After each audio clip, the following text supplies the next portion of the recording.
Perfect.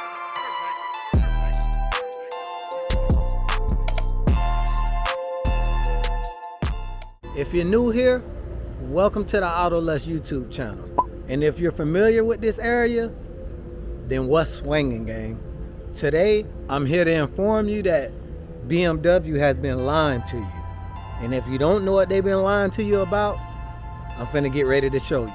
So if you don't know or watch the last 2 parts of the video of building my 7 series, this is Olivia, my LCI 740 Li,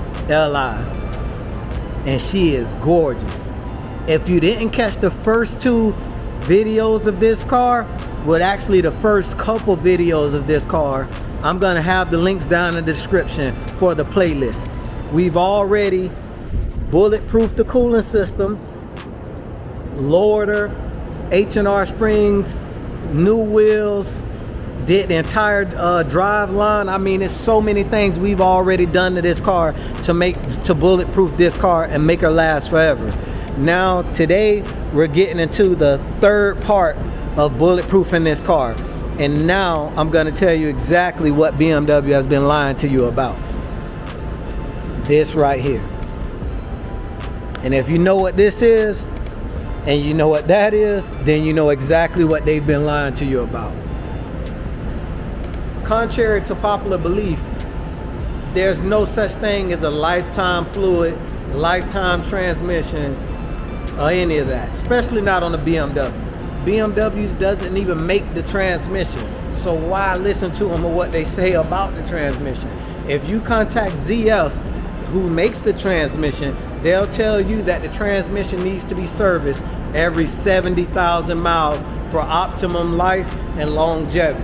Every 70,000 miles. So for you guys out there with over 100,000 miles on your transmission, you're begging for trouble. But we're just not going to do a transmission service today.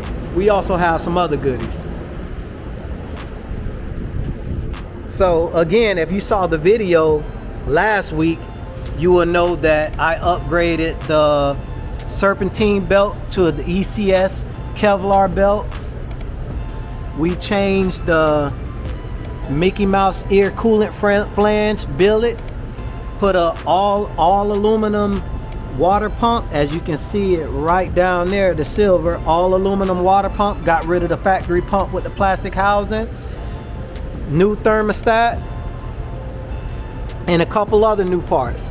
But this hose I found out was leaking later on because I didn't see it. As you can see, it's leaking on the bottom. So I bought this hose as well and a new tensioner for the new belt, because I changed the belt but I didn't change the tensioner, so we're going to change the tensioner and everything on this video. And also we're going to change the idler pulley. So we have the tensioner, the idler pulley, and we have the new hose. And this is where the old hose is leaking from, that hose there in that connection. And we also are going to change the oil pan gasket if we have time to get to it, because the oil pan gasket is a job in itself, and it's not leaking oil, but it's starting to sweat around that area, you know, so that means it's gonna leak soon. But yeah, let's get right into it and let's change these lies and get some truth out of BMW now and make this baby shift like the boat she is, the yacht she is. You know, when you got a yacht this long, you want it to shift nice and smooth. When you got your little sexy baby riding with you, you want it to shift nice and smooth, you know, so she can say, ooh, I like the way this car shifts. But let's get in the air. A few moments later. And just that quick, she up in the air. And the transmission is right up under this cover right here. You can see the pan right here. And that's the transmission. If you didn't know, pretty much every ZF transmission besides the 90 and 95 HP uses the same exact oil pan cover, transmission oil pan cover. So you can buy it for any BMW and it'll fit right on there. So, you know, don't worry about if you had an old BMW and now you got a new one and you had a new oil pan just sitting around for your old one. You can do the service on your new one because it'll fit. All right, and she looks very, very clean. And as you can see there, you can see oil right there. Let me zoom in right here. That oil right there is from the oil pan gasket. You can see it's wet and it's sweating all the way down the gasket, and it's blowing it back on the transmission, but it's not dripping. So yeah, we finna get this taken care of very, very soon. But yeah, let's get it down. Let's get this baby down. All right, now you can see the full transmission pan, and that's where we're gonna drain it from and drop this. The filter is built inside the pan, so you just switch everything off all together, and now you can really see how the oil pan gasket is starting to sweat.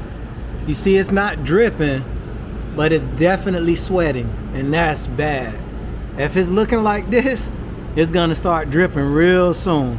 But as you can see, it's dry on the bottom of the pan. That means it's not like dripping down really bad, but it's gonna start. But back here, it does look like it's a little worse. So I'm glad I did buy the oil pan gasket. Like I told you guys, this engine is in great, very, very great shape for over 100,000 miles. Like, I mean, the bottom, the exhaust, everything is like literally solid. You know, this car is well taken care of for the amount of miles that's on it. You know, very well taken care of. So yeah, let's drain this fluid out and see what color it is.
Okay, what you want to do, once you fill the transmission up with the initial fill and it starts to run out, you know, you want to like put 2 threads on the fill plug to hold it in and start the car and let it run for about 5 minutes. I say 5 minutes is pretty good.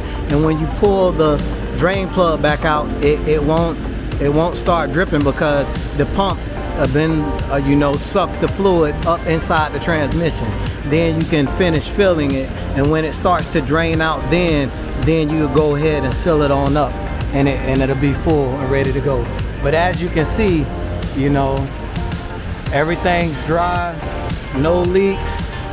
It looks ugly because of this oil pan gasket, but like I told you, we got it right there. All right, as you can see, we already ready to get the idler pulley, and I have the tensioner pulley in service mode. You can see with this little pin right here, you know, and the only thing you have to do, is so easy to get to this belt.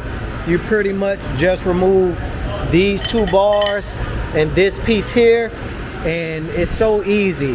I mean, it's a 16-inch bolt here, 16 millimeter bolt there that connects to a 15 millimeter bolt here, and then it's 10 millimeters 10 millimeters here, here, and then the rest of these bolts are T30s. You got to take away the two T30s there, one T30 here, and two T30s there, and of course the two T30s on that side, and this whole thing pops up. And to take the fan out is even easier. It's one T30 in there that sits in this little bracket right there, that open space. This sits in there, and then you pull the tab up over here, and it's two press tabs on each side, and the fan slides right up, and of course unplug it. If you want to see more detail how to take that off, then I'm like I said, the links for the video where I installed this new water pump, and where is it, this billet coolant flange, and a couple other things on this car, including the thermostat, will be down in the description. So yeah, it's time to get this off, and it takes a Torx 60 to move the tensioner, and I think it's a E12. I think it's an E12 to take the tensioner off, and for the tensioner pulley, I think it's I gotta pull it off, but I'll let you know what it is once I pull the cap off. But yeah, let me get these two pieces off so we can get everything going. All right, so we got the new idler pulley, tensioner pulley. As you can see, the tensioner is bright silver now, and we got this hose on. The actual bolt for the idler pulley is a T50. You know, I couldn't remember what it was. Once you take the cap off, it's a T50. But this hose wasn't hard to change at all, you know, and it was easy not to lose too much fluid. Even though I'm going to fill it up anyways, I just put a cup under each piece as I took it off. Like I put a cup down there, big Wawa cup, and it caught all of the fluid that drained out of there, the radiator. But the hardest part was this part right, let me see if I can get down there and show you. It's right down there. I'll show you here. And as you can see, this old hose, it was so bad that it just broke apart as soon as I took it off. But let me get that wet paper towel off there. This hose here on the bottom, this little one with the squeeze clamp, that little hose is hell getting on, and it runs back here. You see where that silver squeeze clamp, it connects to that and runs up top. You know, that is the hardest one to get on. But I mean, she runs great now, and extremely quiet with the new belt tensioner. You know, so I'm gonna crank it up so you guys can see how steady this belt tensioner is, versus on the last video you seen it was like wobbling all around and making the belt make noise.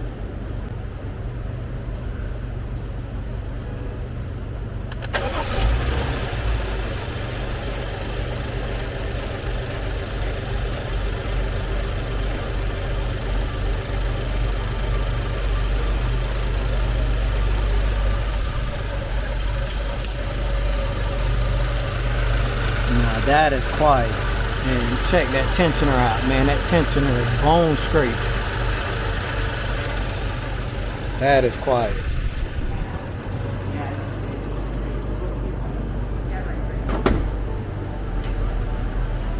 Can't even hear the car on. Look.